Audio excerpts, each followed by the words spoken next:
സ്ഥൂലവും സൂക്ഷ്മവുമായ ലോകങ്ങളെ, macro and മൈക്രോകോസ്മിക് worlds, നിലനിർത്തുന്ന താളമാണ് ധർമ്മം, പ്രപഞ്ചത്തിൻ്റെ ലോ ആൻഡ് ഓർഡർ സിസ്റ്റം. അതുകൊണ്ട് ധർമാനുസൃതമായി ജീവിതം രൂപപ്പെടുത്തേണ്ടത് ഒരു ചോയ്സ് അല്ലെങ്കിൽ തിരഞ്ഞെടുക്കേണ്ടതല്ല, നിരുപാധികം പാലിക്കേണ്ടതാണ്. അതിന് വിരുദ്ധമായി നീങ്ങുന്നതാണ് എല്ലാ അനർത്ഥങ്ങൾക്കും കാരണം. എന്തിനും ഏതിനും സയൻസും യുക്തിയും നിരത്തി കാരണങ്ങൾ പറയാൻ നമ്മൾ സമർത്ഥരാണ്. ഇത്തിരി പോന്ന മനുഷ്യൻ്റെ ബുദ്ധി നിരന്തരം പരാജയപ്പെട്ടുകൊണ്ടിരിക്കുകയാണ്. എന്നാലും അനുഭവം പഠിപ്പിക്കുന്ന പാഠങ്ങൾ പഠിക്കാൻ മനുഷ്യനെ അവൻ്റെ അഹങ്കാരം അനുവദിക്കുന്നില്ല. സമ്പത്തും സുഖഭോഗങ്ങളും ഒക്കെയാകാം, പക്ഷേ അത് ധർമ്മത്തിൻ്റെ ഘടനയ്ക്കുള്ളിൽ നിന്നുകൊണ്ടാകണം.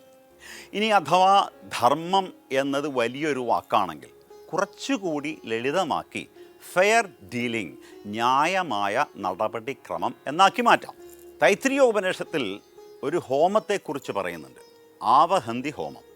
പ്രധാനമായും 4 കാര്യങ്ങൾക്കായിട്ടാണ് ഈ ഹോമം ചെയ്യുന്നത്.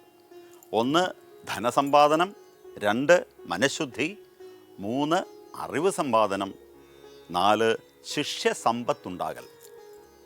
ഈ ക്രമം ശ്രദ്ധിച്ചാൽ ആദ്യം ധനം ആർജിക്കാനാണ് പറയുന്നത്. കാരണം തൻ്റെയും സമൂഹത്തിൻ്റെയും നന്മയ്ക്കായി പ്രവർത്തിക്കാൻ ധനം ആവശ്യമാണ്. സ്വാർത്ഥരഹിതമായി ഉദ്ദേശശുദ്ധിയോടെ പ്രവർത്തിക്കുമ്പോൾ മനഃശുദ്ധി കൈവരുന്നു. അതിലൂടെ ഒരുവൻ്റെ ബോധതലം ഉയരും. അവനവനെക്കുറിച്ചുള്ള അറിവിന് പുതിയ മാനങ്ങളുണ്ടാകും. ആ അറിവ് ശിഷ്യന്മാരിലൂടെ ലോകത്തിന് പകർന്നു നൽകണം. വൃക്ഷം അതിൻ്റെ വിത്തിലൂടെ വംശസംരക്ഷണം നടത്തുന്നത് പോലെ യഥാർത്ഥ അറിവിൻ്റെ വൃക്ഷം വളർന്ന് വലുതാകുന്നത് ഗുരുശിഷ്യ പരമ്പരയിലൂടെയാണ്. ഇവിടെ ആദ്യം പറഞ്ഞിരിക്കുന്നത് ധനസമ്പാദനം ആണ് എങ്കിലും തതോമേ ശ്രിയം ആവഹ എന്നാണ് ഉപനിഷത്ത് നിർദ്ദേശിക്കുന്നത്. അതിനുശേഷം ലക്ഷ്മി ദേവിയെ ധനം എനിക്ക് കൊണ്ടുതരൂ എന്നാണ് അതിൻ്റെ അർത്ഥം. ഇതിനു ശേഷം വിവേകബുദ്ധി ഉണ്ടായതിന് ശേഷം ധനം കൈവരട്ടെ എന്നാണ് പ്രാർത്ഥന. വിവേകബോധം ഇല്ലാത്തവർക്ക് ധനമുണ്ടായാൽ അത് സ്വയം നശിക്കാനും മറ്റുള്ളവരെ നശിപ്പിക്കാനും ഉപയോഗിക്കും. ഇത് നമ്മുടെ സമൂഹത്തിന് ചുറ്റും നമ്മൾ നോക്കിയാൽ കാണാവുന്ന കാര്യമാണ്. ചുരുക്കത്തിൽ ഹിന്ദുശാസ്ത്രങ്ങൾ ധനസമ്പാദനത്തിനെക്കുറിച്ച് പറയുന്നത് ന്യായമായി എത്ര വേണമെങ്കിലും സമ്പാദിച്ചുകൊള്ളൂ, പക്ഷേ അതുപോലെ തന്നെ കൊടുക്കുകയും വേണം എന്നാണ്. ധനവും മനുഷ്യ മനസ്സും ഇവ രണ്ടും ധാർമ്മികമായി ഉപയോഗിക്കണം, ഇല്ലെങ്കിൽ വൻ വിപത്തിനിടയാകും. പ്രപഞ്ചത്തിൻ്റെ നിയമം, ധർമ്മത്തിൻ്റെ ഗതി അതിസൂക്ഷ്മമാണ്. അതറിയാൻ പുസ്തകജ്ഞാനവും പാണ്ഡിത്യവും മാത്രം പോരാ.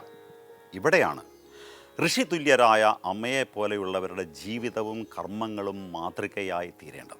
സമ്പത്തും സ്ഥാപനങ്ങളും പേരും പ്രശസ്തിയുമൊക്കെ സമൂഹത്തിൻ്റെ സമൂലമായ വളർച്ചയ്ക്കും വികാസത്തിനും എങ്ങനെ ഉപയോഗിക്കണമെന്ന് അമ്മയുടെ ജീവിതം കാട്ടിത്തരുന്നു. ഇത്തരം മഹാപുരുഷന്മാരാണ് ഞാൻ പിറന്ന ഈ ഭാരത മണ്ണിനെ മഹത്വപൂർണ്ണമാക്കുന്നത്. അവരുടെ സാന്നിധ്യവും കർമ്മകുശലതയുമാണ് ഈ മണ്ണിൻ്റെ ശക്തി. ഈശ്വര തുല്യരായ അവരുടെ ജീവിത മാതൃക ദർശിച്ചിട്ടാണ് ലോകം ഈ നാടിനെ ആദരിക്കുകയും ആരാധിക്കുകയും ചെയ്യുന്നത്. ഈ മണ്ണിൻ്റെ മഹത്വത്തിൽ ഞാൻ അഭിമാനിക്കുന്നു. സത്യദർശികളായ ഋഷീശ്വരന്മാരുടെയും ശ്രീകൃഷ്ണൻ്റെയും ശ്രീരാമൻ്റെയും വ്യാസൻ്റെയും മഹാഗുരുക്കന്മാരുടെയും നിത്യവും ശുദ്ധവും പ്രബുദ്ധവുമായ സാന്നിധ്യം സ്പന്ദിക്കുന്ന എൻ്റെ നാടിൻ്റെ മുൻപിൽ ഞാൻ ശിരസ്സ് നമിക്കുന്നു.